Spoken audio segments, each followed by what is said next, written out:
هو انا عامل الفيديو ده يعني زي ما تقولوا ايه، عتاب للسيسي، يا ريت يا ريت يوصل او حد يسمعه يعني.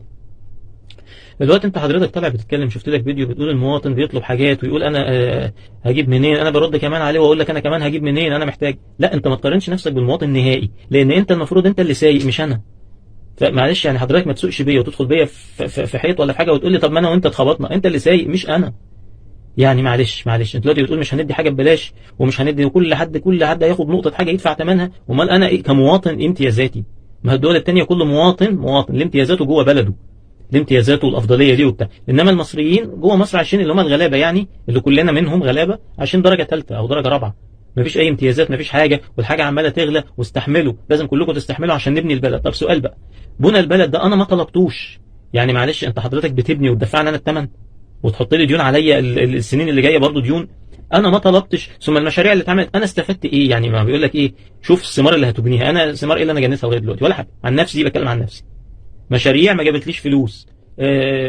اماكن اتبنت، مدن جديده مش قادر اشتري فيها شقه ولا قادر اشتري فيها متر، هجيب منين 900,000 ومليون والكلام ده؟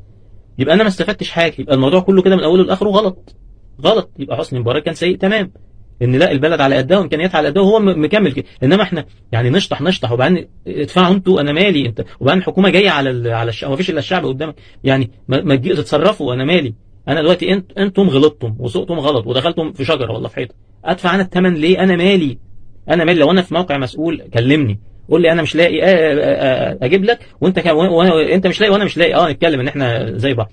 انما انت سايق بيا وتعمل بيا حاجات انا مش عايزها وبعدين تغرمها لنا وبعدين تقول لي طب ما انت محتاج وانا محتاج. لا، انت حضرتك مش محتاج، انت اصلا عايش في قصور، يبقى محتاج ايه؟ طب معلش مش القصور دي لمصر، خليني اروح ابات في قصر من القصور دي مثلا. انما كله في الاخر يلبس عليا انا واشيل انا الليله كلها لوحدي.